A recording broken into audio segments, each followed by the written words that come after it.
Hi, I'm Tim. Welcome to our channel and thanks for logging on. Today we are discussing the Cartier Calibre de Cartier Central Chronograph 44.5 millimeters in 18 karat white gold. You can see this Jaeger-LeCoultre powered Central Chronograph and own it on our website. Subscribe to our YouTube channel if you enjoy these videos. And please click on the card in the upper right hand corner of the screen at any time during this video to see our full sales listing for this watch, with additional accessories included in the sale, high resolution images for your desktop, and naturally complete pricing details for this Cartier Calibre de Cartier Central Chronograph in white gold. And this model from the first 3 years of the 2010s has an impressive stance on the wrist. It's wearable, though 44.5 millimeters across the round of the case, not including crown guards, crown or chronograph pushers. It's the profile of the lugs and the relatively short lug-to-lug span of 51.8 millimeters that makes the watch secure on my 16 centimeter wrist. Now you can see the look. The look is oversized. But if you're looking at something like an Hublot Big Bang Unico or an Audemars Piguet Royal Oak Offshore 44 millimeter, you really need to consider this watch, because with an original retail price 8 years ago of approximately $45,000, you're getting a very substantial watch with two different lines of impressive pedigree: Cartier style and heritage, and Jaeger-LeCoultre engineering on the inside. Now the watch is reasonably slim, all things considered, for what it is. At 13.3 millimeters, I have to say I was surprised when I took out my calipers. It seems like it would be thicker, but it's not. As a result, it easily slides underneath a sport jacket cuff, and it may even clear a dress shirt beneath. Again, it is surprising how thin this watch is. Part of that's accomplished by removing the automatic winding system of the Jaeger-LeCoultre 750 family of chronographs, and we'll see that in a moment. But just know that ergonomically, this watch punches above its weight, more comfortable on smaller wrists than you might expect. I believe you could wear this watch securely on a wrist as small as 14.5 to 15 centimeters in circumference. The watch has a ton of mass, all in white gold and very substantial. It has a satisfying premium pull of precious metal and heft on the wrist, but that lug profile, you have to love it because it bends around your wrist. Rather than fighting you, it curves around your forearm, and the strap itself pulls off an interesting trick. You'll note how there's a recess cut into the case on both sides, and you can see it to good advantage on the underside, that allows the strap to move unimpeded. Normally when you have a strap that tucks against the flank of a watch like this, you wind up with a very stiff arrangement whereby you can't pull the strap down and it wants to fight and flare. Here you can pull it straight down. There's absolutely no impediment to its motion, and you still get the handsome integrated look of direct strap to case contact. The strap itself is handsome and substantial, like the watch itself. Big, rectangular scale alligator leather, broadens as it approaches the lugs, so the watch doesn't have a tendency to torque back and forth. It has a properly wide strap that's an impressive 25 millimeters wide. It has a little bit of thickness in body as it approaches the lugs to match their swell, but it thins out substantially on the underside of the wrist where the wrist is soft and a strap needs to be likewise. The clasp is a stylized, full polish Cartier white gold unit, and you'll note it features a minderless system, so excess length is tucked underneath the strap for a very clean aesthetic when closed. There are no minder loops and there's no excess length flapping around. Clean, smooth, smart. It's what you expect of Cartier style. The case is massive but surprisingly nuanced. First, you have that curvature that fits the wrist so well. You have a couple of false screws that are mostly there for style. They're black polished and highly ornate. They are not the pivot points for the strap. As you can see, the pivot point is quite a bit farther up. It does use a more conventional attachment mechanism. The screws are mainly there to look good, and look good they do.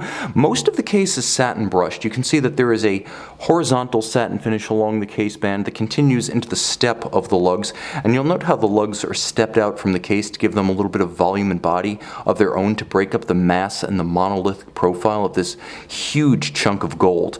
You'll also note that between the lugs, there is a vertical striation in satin finish to match the satin finish on the hoods of the lugs, and finally a beautiful flowing polished bevel to act as a transitional surface between lug flank and lug hood. The edge of the bezel, which is a minimalist bezel when viewed from overhead, but the edge of the bezel is all in high polish to pop against the satin finished surfaces of the case. The dial is surprisingly smart and nuanced. Now you can see the Cartier secret signature right here at 10 o'clock. It's actually built into one of the cross members of the X. And then you'll note just how layered this dial is. It has incredible depth. There's a guilloche sunray pattern at center, which you can see is beautifully executed. But then there's another one underneath the lip of that inner track, that inner railroad or piano key style track. And you wouldn't expect that level of detailing for something that can only be seen off axis at an angle. You'll also note that the spaces between the Roman numerals from 9 o'clock to 3 o'clock create a second focal plane, and that the top of the dial is superimposed over the lower dial forming the track for the chronograph minutes. Now, if you're familiar with the double-sided seconds register of something like an Omega DeVille chronoscope, you'll understand what's going on here. It's going on with minutes. Now, what you see is a seconds hand that is the chronograph seconds hand, and then you'll see there are two almost golf-style putters. That's the best way to describe them. Blue shafts with red ends, and you can see how they sweep across the scales of 15 minutes, 0 to 15, and then 15 to 30, and they sweep in a clockwise direction. One longer traces the outer scale, one shorter traces the inner concentric semi-scale. So this is a 30-minute chronograph, and the broadsword style hands tell the time of day. Now, the watch does feature a vertical clutch thanks to JLC's engineering, so you have a very smooth jump-free and stagger-free engagement of the chronograph seconds hand. It always resets precisely to the index at 12, and the registers for minutes always array themselves perpendicular to the direction of the chronograph seconds hand when you reset the mechanism. So it is a 30-minute chronograph, and because of the vertical clutch, the watch doesn't have anything going on its dial if the chronograph isn't running, but you can leave the seconds running. Just leave the chronograph running. Because of the vertical clutch, if you want animation on your dial, you can leave the chronograph on with no additional wear, tear, or shortened maintenance intervals. Now let's turn the watch over and take a look at the case back. This is better finish than you'll find on almost any Jaeger-LeCoultre 750 family movement. And I'm going to try to get in a little bit closer now that we're not showing the watch on the wrist. Okay. Now you can see this is Cartier Calibre 9907MC for manufacturer Cartier. Truth be told, it's JLC's column wheel vertical clutch chronograph movement with the automatic mechanisms removed. Power reserve is 50 hours. The watch beats away at 28,800 vibrations per hour. It is a modern architecture in every way, and thanks to skeletonization of the primary bridge, you can see it's a massive 3/4 style bridge. You can see the polished crenellated column wheel and its interactions with the lever of the chronograph mechanism. You'll also note that Cartier made a few changes using its own regulator in the shape of a Cartier C, all blued, and Edicron as opposed to the free-sprung index on the Jaeger-LeCoultre, plus the substitution of an Inkelblock shock protection spring for the KIF typically used by JLC. But the engineering, the underlying pedigree, it's all there. And the movement is finished better than you'll ever see in a JLC, and you'll generally never see the movement in a JLC, because until the 2018 JLC Polaris chronographs, there was never a display caseback on a 750 series movement. This is based on the 751, the manual winding variant.